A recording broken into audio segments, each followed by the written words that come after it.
This video was sponsored by Kershaw Knives, creating high-quality, high-performance, exceptional working tools and knives that users are proud to carry. Use discount code ARCHERY20 for 20% off at KershawKnives.com.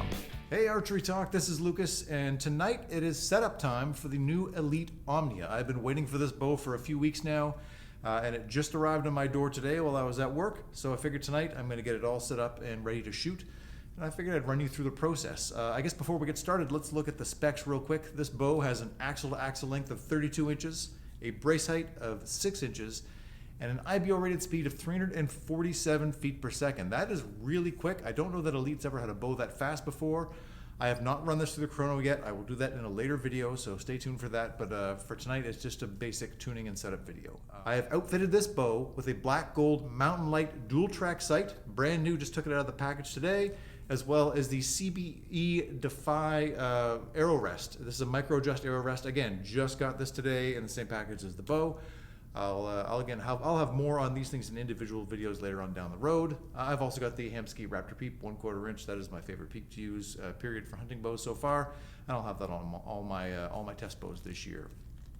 Setting up the new Elite Omnia was, fairly straightforward. It takes me a little longer because I'm making a bunch of videos. I tried to make a little YouTube short, and I'm making this video here, so that really stretches the process out for me. But realistically, I think if you're just concentrating on just getting set up, you can be in and out in about an hour with a basic tune done. New on the bow this year, on the Omnia, is the new SP cam. This is obviously a faster cam than we saw from Elite last year, and it's got some other interesting features. It's got this V2 micro adjust for let off in valley and things like that. You could do that last year on the Elites, but not quite like this. For this year, it's a very cool setup. You just kind of unlock the set screw just a little bit. You want a little bit of tension on it, and you use that same Allen key. It's about, I think, 5/64ths, and you put that right there in the brass gear, and it's infinitely adjustable. It's an actual gear-driven let off, and it's adjustable from 70 to 90%. This came from the factory right at 90. That's way too much let off for me personally. I like a little more holding weight for myself. So I think I've got this at about 80%. Again, I don't have that specifically measured. I'll have to have that figured out at some point down the road. And this bow, the draw lengths on this one go from 24.5 to 30 inches. I'm a 30-inch draw length, so I've got this at the absolute longest setting. It's actually measuring in right now at about 30.25 inch. I think if we move this over to the 70% let off, it'd probably be 30 inches exactly, but 70% let off is, again, a little too aggressive for me on here. That 80% or so seems to be about the sweet spot for me. Adjusting the draw length on this was super easy. Only 2 screws this year. I think there were 3 last year. If you look in the back, you've got to take one screw out and then and then just loosen the other one at the top, and then you can move your draw length settings. Because I'm the longest setting, I'm going to the number 1 setting. And you can bring it all the way over to the shortest at 24.5 inches. And it's got a little window there. It's not going to show up super well on camera, but the window will show you kind of what draw length setting you're in. Mine will show as a little 1. And then you can go up and as far as you need to get the shorter draw length you need to get this rolling.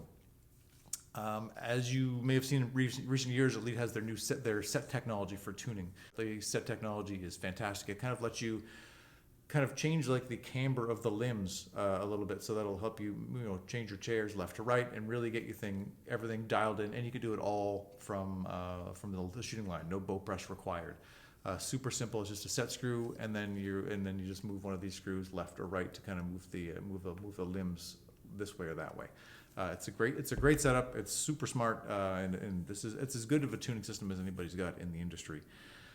Beyond that, I'm trying to think what else I'm playing with. The new CBE Defy micro adjust rest has been fun to play with so far, I have to say. Again, I'll dig in more of this in a future video, but it's super easy to kind of adjust your vertical and your horizontal changes on here. It's not clicks, but it is infinitely adjustable and just makes small adjustments once you loosen a set screw.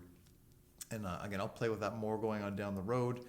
And then the Mountain Light dual track sight. It's a dual pin sight from Black Gold. So you can see your top pin, which is kind of your set yardage, and your bottom pin down there. So I got my top pin right now set for 20 yards. I've not fully sighted this in. Again, I'll do all that in other videos. I don't want to spoil too much about what's going on with these products, but I was excited to get these on the bow. The bottom line, though, is I'm thrilled to have this in hand. I've shot this maybe 20, 25 arrows so far. Just to kind of get the feel for this bow, and I gotta say, so far it's not feeling like a speed bow in my hand. I've got a bow I have left over from last year still that I'll try maybe have a little comparison with. It's another speed bow. It was from Bowtech last year, so we'll see how those things go head to head, and maybe in draw cycle and things like that while I've got that bow still. And yeah, we'll have a bunch of other videos for this coming forward. We'll do a full speed test video on this. We'll do a full long-term review and whatever else we can think of. If you got any ideas, just let me know in the comments. Thank you so much for watching. Please like, share, and subscribe. It helps the channel an awful lot, and we'll see you again soon.